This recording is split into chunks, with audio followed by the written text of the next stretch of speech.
Welcome to தாய் நாட்டு சமையல். நான் உங்கள் கணேஷ் பிரபு. இன்றைக்கி நம்ம சேனலில் உங்களுக்கு புதுசாக ஒரு டிஷ் ஒன்று செஞ்சு காட்ட போகிறோங்க. அந்த டிஷ் நேம் என்னன்னு பார்த்தீங்கன்னா வெஜ் பாலக் கிரேவி. இதை எப்படி செய்கிறதுன்றதை பார்க்கலாங்களா? வாங்க சமைக்க போகலாம்.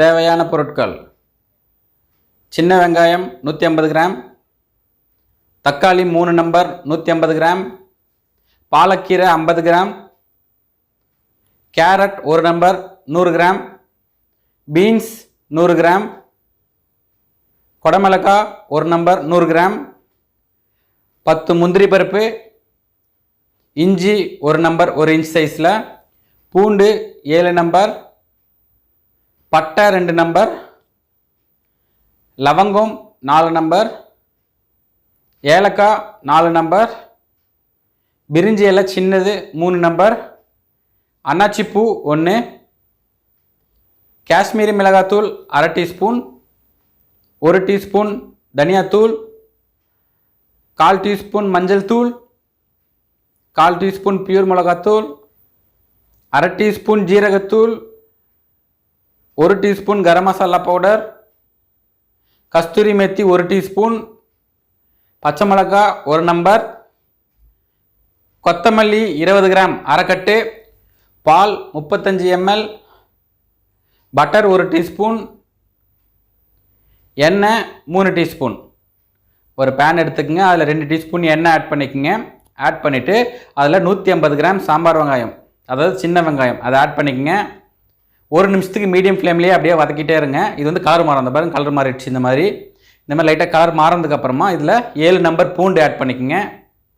அதுக்கப்புறம் இஞ்சி 1 இன்ச்சு சைஸில் அதை ஆட் பண்ணிக்கோங்க. பச்சை மிளகாய் 1 நம்பர் ஆட் பண்ணிக்கோங்க. ஆட் பண்ணிவிட்டு இது கூடவே வந்து முந்திரி பருப்பு 10 நம்பர் ஆட் பண்ணிக்கோங்க. ஆட் பண்ணிவிட்டு இதை வந்து ஒரு அரை நிமிஷத்துக்கு ஹை ஃப்ளேமில் வச்சு அப்படியே வதக்கிட்டே இருங்க. அதுக்கப்புறம் தக்காளி 3 நம்பர் 150 கிராம் ஆட் பண்ணிக்கோங்க. ஆட் பண்ணிவிட்டு இதையும் வந்து ஒரு அரை நிமிஷம் ஹை ஃப்ளேம்லேயே வதக்குங்க. அதுக்கப்புறமா அரைக்கட்டு, அதாவது 50 கிராம் ஸ்பினாச் பாலக்கீரை அதை ஆட் பண்ணிக்கோங்க.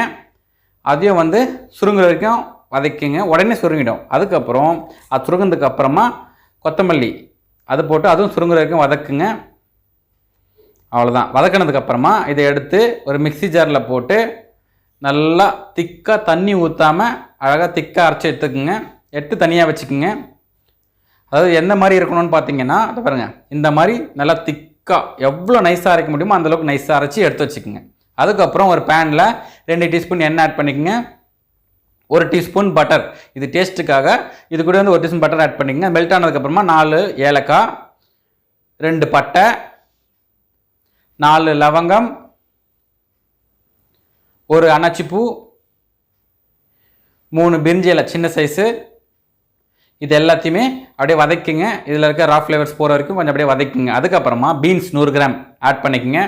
கேரட் 100 கிராம், அதுக்கப்புறம் பச்சை பட்டாணி 100 கிராம்.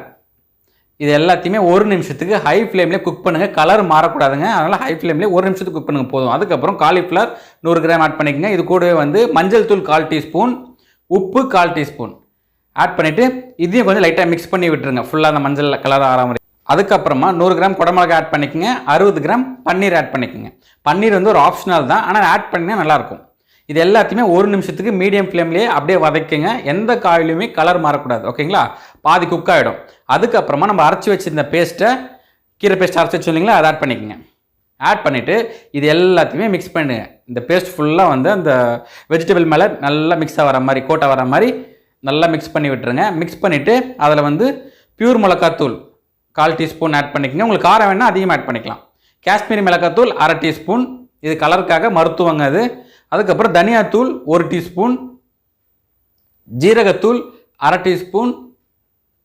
இது எல்லாத்தையுமே 1 நிமிஷத்துக்கு நல்லா ஹை ஃப்ளேமில் வச்சு மிக்ஸ் பண்ணுங்கள். ஏன்னா அந்த மசாலா வாசனை வந்து கொஞ்சம் போகணும் லைட்டாக, ஓகேங்களா? அதுக்கும் 1 நிமிஷம் ஹை ஃப்ளேமில் வச்சு மிக்ஸ் பண்ணிவிட்டு 300 ml தண்ணி ஆட் பண்ணிக்கோங்க. இதில் தான் வந்து வெஜிடபிள்ஸ் வந்து மீதி இருக்க பாதி குக் ஆகணும். ஸ்டார்டிங்கில் ஒரு பாதி குக் ஆகிருக்கும், இதை வந்து மீதி பாதி குக் ஆகணும். இது நல்லா தண்ணி ஊற்றிட்டு நல்லா மிக்ஸ் பண்ணி விட்டுருங்க. மிக்ஸ் பண்ணிவிட்டு கொதிக்கிற வரைக்கும் வெயிட் பண்ணுங்கள். அதை வருங்க இந்த மாதிரி நல்லா கொதிக்கணும். இந்த மாதிரி கொதிக்க ஸ்டார்ட் ஆன உடனே லோ ஃப்ளேமில் வச்சுட்டு மூடிடுங்க. 2 நிமிஷத்துக்கு லோ ஃப்ளேம்லேயே குக் பண்ணுங்கள். அதுக்கப்புறம் திறந்து பார்த்தீங்கன்னா இந்த மாதிரி ஆயில் மேலே பிரிஞ்சிருக்கும். ஓகேங்களா? அப்படி பிரியலைன்னா பிரியிற வரைக்கும் வெயிட் பண்ணுங்கள்.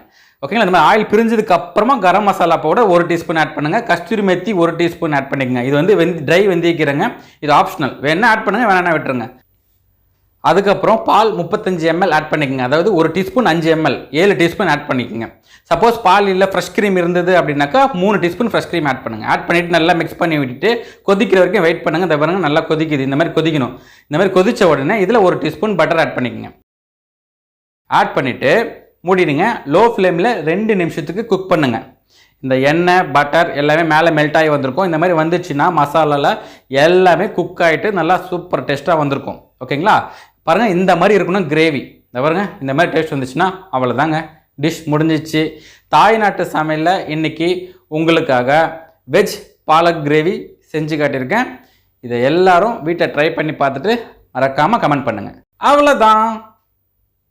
இந்த வீடியோ உங்களுக்கு பிடிச்சிருந்ததுன்னா உங்கள் ஃப்ரெண்ட்ஸ்க்கெல்லாம் ஷேர் பண்ணுங்கள். மறக்காமல் சப்ஸ்கிரைப் பண்ணுங்கள். Until then, bye from Ganesh Prabhu.